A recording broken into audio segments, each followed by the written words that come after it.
एक अलाय पार्टनर होने के नाते यकीनन हम लोगों के लिए ये खुशी की बात है कि एनडीए की सरकार बिहार में बनेगी। एनडीए का साथी होने के नाते बिहार फर्स्ट, बिहारी फर्स्ट पर लंबे समय से हम लोग काम कर रहे थे। कहीं ना कहीं ये एक मौका है अपने उस विजन को धरातल पर उतारने के प्रयास करने का। हैविंग सेड दैट, आने वाले दिनों में सरकार की क्या रूपरेखा होती है, एजेंडे में किस किस चीज़ों को जोड़ा जाता है, क्या कोई साझा न्यूनतम कार्यक्रम बनाया जाता है, नहीं बनाया जाता है, इन तमाम विषयों पर आने वाले दिनों में चर्चा होगी। आज महत्वपूर्ण था कि मौजूदा और पूर्व मुख्यमंत्री पहले इस्तीफा दें, उसके बाद पुनः वो शपथ लें। आज शपथ समारोह में शामिल होने जा रहा हूँ एनडीए के सहयोगी के तौर पर। और जैसा मैंने कहा कि हम लोग के लिए ये खुशी की बात है कि एनडीए की सरकार बिहार में आ रही है। जो सोच प्रधानमंत्री आदरणीय नरेंद्र मोदी जी रखते हैं विकास की, डबल इंजन की सरकारों की, मेरे प्रधानमंत्री की अपनी सोच है और हम लोग का भी बिहार फर्स्ट, बिहारी फर्स्ट को लेकर विजन है। मैंने कई बार इससे पूर्व में भी कहा कि मेरा मुख्यमंत्री नीतीश कुमार जी से नीतिगत विरोध था, है। संभवतः अगर इस तरीके से ही अगर उन्हीं की ही नीतियों पे काम चला तो संभवतः वो विरोध आगे भी रहेगा। मैंने हमेशा माना है कि उनकी नीतियों ने बिहार का विकास नहीं किया। ऐसे में नई सरकार जो एनडीए की वहां पे बनी है, उस सरकार में अगर भारतीय जनता पार्टी के विजन को, लोक जनशक्ति पार्टी रामविलास के बिहार फर्स्ट, बिहारी फर्स्ट के विजन को जोड़ा जाता है और हम लोग सही मायनों में बिहार को उस विकास की राह पर लेकर चलते हैं जिससे बिहार अभी तक अछूता रहा है, तो यकीनन ये हम लोग के लिए एक सफल निर्णय होगा। आप नीतीश कुमार का स्वागत कर रहे हैं सर, आप नीतीश कुमार का एनडीए में स्वागत कर रहे हैं कि नीतीश कुमार से कोई आपत्ति नहीं है? देखिए, जैसा मैंने कहा कि एनडीए की सरकार बन रही है, लोक जनशक्ति पार्टी रामविलास चिराग पासवान, मजबूती से मैं मेरे प्रधानमंत्री आदरणीय नरेंद्र मोदी जी के साथ खड़ा हूं। उनके हर फैसलों के साथ मैं खड़ा हूं। जरूरी नहीं है कि आप गठबंधन में जब हो तो हर फैसले से आप सहमत ही हों, हर फैसले से आप खुशी हों, पर राष्ट्र हित में जब फैसले लिए जाते हैं, देश हित में जब फैसले लिए जाते हैं, यकीनन इस बात को भी नहीं झुटलाया जा सकता है कि आज हम लोग चुनाव की पूर्व संध्या पर हैं। आने वाले दिनों में लोकसभा के चुनाव हैं जो कि बहुत महत्वपूर्ण हैं। ऐसे में बड़े लक्ष्य को साधने के लिए यकीनन कई और ऐसे फैसलों को लिया जाता है या लेना पड़ता है जिससे आप संभवतः पूर्णतः सहमत नहीं हो, पर इस फैसले पर सहमति मेरे प्रधानमंत्री आदरणीय नरेंद्र मोदी जी की वजह से है, एनडीए गठबंधन को मजबूत करने की वजह से है और देश हित में लिया गया आगामी चुनाव को मद्देनजर रखते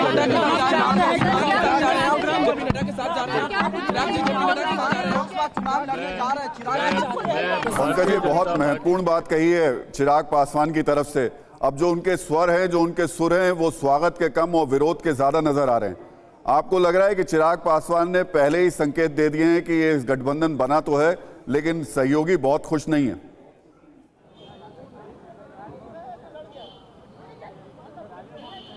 देखिए, उन्होंने ऐसी लंबी लकीर खींच रखी है ना चिराग पासवान ने नीतीश कुमार के खिलाफ। पिछले विधानसभा चुनाव में वो जगह जगह जाकर नीतीश कुमार उनकी पार्टी की बैंड बजाते रहे, ये कहकर कि वो नरेंद्र मोदी, प्रधानमंत्री नरेंद्र मोदी के बजरंगबली है। उन्होंने कहा कि कई बार ऐसे राष्ट्रहित में ऐसे फैसले लेने पड़ते हैं जिससे पूर्णतः सहमत नहीं। लेकिन ये काम तो बीजेपी के नेता भी कर रहे थे। उनका इंटरैक्शन बहुत ज्यादा जेडीयू से है नहीं। पंकज, सवाल ये है कि नीतीश के खिलाफ जो विरोध था वो तो बीजेपी के नेता भी कर रहे थे, बावजूद इसके साथ आए। लेकिन चिराग साथ आने के बावजूद कह रहे हैं कि देखिए उनके नीतिगत फैसले अगर ऐसे रहेंगे तो मैं विरोध करूंगा।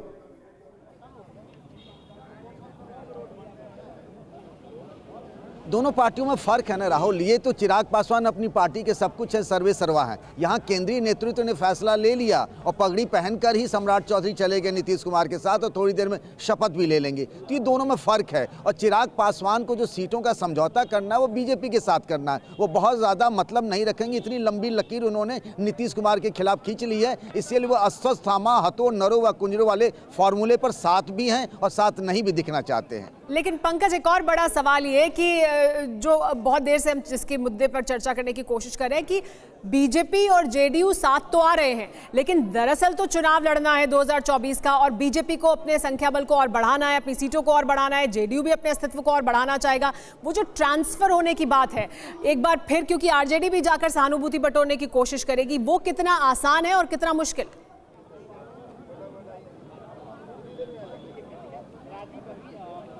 देखिए, बिहार में अगर देखें पिछले कई चुनाव में, सबसे पहली बात तो ये है कि लोकसभा चुनाव है, बिहार की जनता बड़ा फर्क करती है। वो जानती है चुनाव ये मोदी का है, और अगर आरजेडी की बात करें तो आरजेडी का कोई आदमी कोई प्रधानमंत्री बन रहा है, इस तरह के सूरत हाल भी नहीं दिख रहे। बहुत समझदार है बिहार की जनता इस मामले में। और तीनों ही पार्टियों का अगर वोट शेयर देखें तो पिछले कुछ चुनाव में आमतौर पर उसी के आसपास रहा है। और बिहार में अगर मैं आपको एक कहानी का जिक्र करना चाहूँगा सुमेरा, बस 30 सेकंड का वक्त लूँगा। 2015 में जिस दिन लालू यादव और नीतीश की दोस्ती वाली महागठबंधन की सरकार के नतीजे आ रहे थे, हम नीतीश कुमार से मिलने गए थे दोपहर की बात, उस दिन उन्होंने कहा था कि बीजेपी उनके लिए सबसे कंफर्टेबल अलायंस पार्टनर है। वो बीजेपी के साथ हमेशा से सहज रहे हैं, और ये बात उन्होंने खुलकर कही है। जिस वक्त सरकार बन रही थी लालू के साथ, तब उन्होंने ये कहा था, और दोनों ही पार्टियों का वोट बखूबी ट्रांसफर होता रहा है। ये पिछला अतीत भी कहता रहा है। रुपेश, लेकिन एक महत्वपूर्ण बात, मैं फिर से चिराग पासवान की तरफ आऊंगा। चिराग पासवान का विरोध जो है वो इस गठबंधन को लेकर के वो एक तरीके से दबे, तो मैं नहीं कहूंगा, खुले तौर पर दिखाने की कोशिश कर रहे हैं। चिराग पासवान का फायदा क्या होगा इस गठबंधन के बाद से? उनकी पार्टी बच पाएगी? जो खोया है उन्हें वो वापस मिल पाएगा? तो वो 13 करोड़ जनता का सम्मान करना एनडीए का काम है। देखिए, चिराग पासवान की खुशी और चिराग पासवान की नाराज़गी, दोनों की दो वजहें हैं।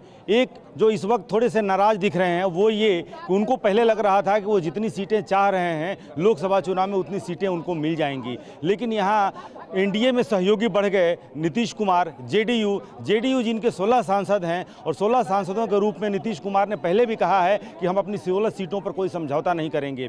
अब चिराग पासवान चचा भतीजा दावा कर रहे थे कि हमको 4-4 सीटें चाहिए, हमको 6-6 सीटें चाहिए। अब तो मामला ये है कि नीतीश कुमार और बीजेपी 17-17 सीटों पे चुनाव लड़े, 4 सीटों में चाचा भतीजों को निपटा दिया जाए, 1 सीट जीतन राम मांझी को और 1 उपेंद्र कुशवाहा को। ऐसे में अगर चिराग पासवान को देखें तो चिराग पासवान को एक। रुपेश, मैं जो पूछना चाह रहा हूं आपसे कि पार्टी किसकी रहेगी, चाचा की रहेगी या भतीजे की रहेगी? क्योंकि यहाँ ये भी महत्वपूर्ण है चिराग पासवान के लिए। अगर चाचा भतीजे में चाचा की पार्टी न रहकर भतीजे की रहती है और 4 सीटें मिलती हैं, तब भी चिराग पासवान फायदे में रहेंगे।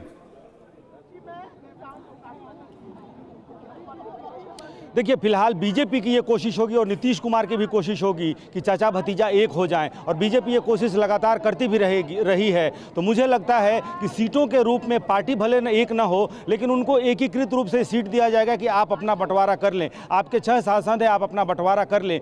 लेकिन चिराग पासवान खुद के लिए 2025 का स्पेस बचा कर रखना चाहते हैं कि 2025 में जिस तरीके से विधानसभा का चुनाव होगा, अगर अकेले लड़ने की नौबत आती है और बीजेपी अपना चिराग बचा करके रखेगी, अगर ये नौबत आती है कि फिर से नीतीश कुमार को कट टू साइज करना हो, तो चिराग पासवान को किस तरीके से इस्तेमाल किया जाए, ये भारतीय जनता पार्टी भी चाहेगी। और चिराग पासवान भी जानते हैं कि 2025 में उनकी भूमिका क्या होगी, कैसे उन्होंने निर्णय लिया था कि वो अकेले चुनाव लड़ेंगे, और इसीलिए वो कह रहे हैं कि देश हित में वो फैसला तो लिए हैं लेकिन नीतियों पर विरोध रहेगा। जब बिहार सरकार के विरोध करने की बात आएगी, बिहार सरकार की नीतियों की विरोध करने की बारी आएगी, तब तक 2024 समाप्त हो गया रहेगा और सामने रहेगा 2025।